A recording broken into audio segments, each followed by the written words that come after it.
Good morning guys. আজি আমাৰ ঘৰৰ মুখত এখন বাইক আহিছিলে, মানে বাইক আহি আছে। তো এইখন বাইক আমাৰ বেলেগ সেই বাইক আহিছিল। তো এইখনৰ প্ৰব্লেম কাষ্টমাৰে লৈ আহিছিলে। মিটাৰত আপোনাৰ যিটো ছাৰ্ভিচিঙৰ এলাৰ্ট আহে, এলাৰ্মটো সেইটো বন্ধ কৰিব লাগে।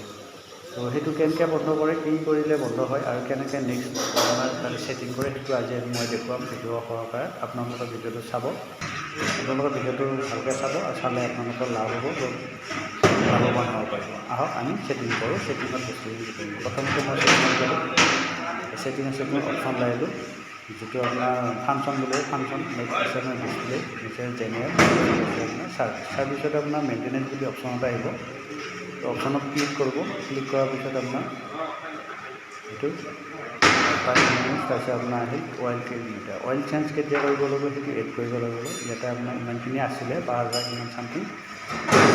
নেক্সট ছাৰ্ভিচত মই ৫,৯০০ কৰি মই এডজাষ্ট কৰিম। আৰু যিটো মই ছেটিং কৰিছোঁ মোৰ ওপৰতে লিখা আছে, ছেটিং ওপৰতে এটা মাৰ্কা দিয়া আছে, যিটো ৰেড কালাৰ অৰেঞ্জ কালাৰ হয়। সেই কালাৰটো আপোনাৰ সেই বস্তুটো নহা কৰিব লাগিব। সেইটো নহা হ'লে আপোনাৰ যিটো মিটাৰৰ যিটো ফল্ট আহিছে সেইটো ক্লিয়াৰ কৰিব। 2 কিলোমিটাৰ হয়। এইবাৰ মই দি আছোঁ আপোনাক মান্থ 6 মাহমান মই প্লাছ কৰি দিলে মোটামুটি আপোনাৰ এপ্ৰিল মানত আমি ছেটিং কৰি দিম। এপ্ৰিলত ছেটিং কৰি দিয়াৰ পিছত ইয়াৰ পিছতে আপোনাৰ 2025 চলি আছে, 2026 কৰি দিব লাগে। 2026 কৰাৰ লগে সেইটো নহয়, এইটো নহয়।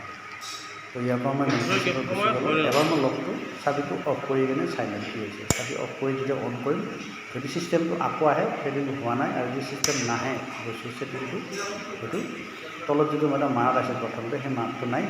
মোটামুটি আপোনাৰ প্ৰব্লেম চল্ভ হৈ গ'ল। নেক্সট আমি ইঞ্জিনিয়াৰ চেঞ্জ কৰিম। তো ইঞ্জিনিয়াৰটো ডাউন দিলোঁ। ডাউন দিয়াৰ পিছত মই এইটো ইঞ্জিনিয়াৰটো আৰু সেই ৱাছাৰটো চেঞ্জ কৰিলোঁ। আৰু কাষতে মই ৰাখিছোঁ এইটো ইঞ্জিনিয়াৰ নতুন।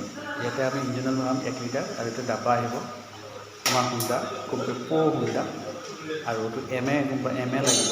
আৰু ইয়াৰ ৱাট থাকিব আপোনাৰ 10W30। এইটো 1 লিটাৰৰ হয়। 1 লিটাৰটো গোটেই বোৰ্ড লাগিব।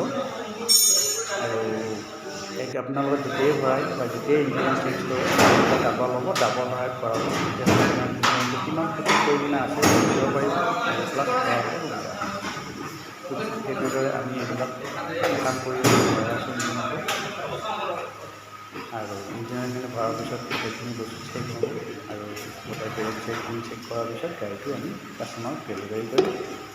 আজি এই ভিডিঅ'টো এনেকৈ এৰিছোঁ। আপোনালোকে ভিডিঅ'টো চাব, চেনেলটো ছাবস্ক্ৰাইব কৰিব। Bye bye.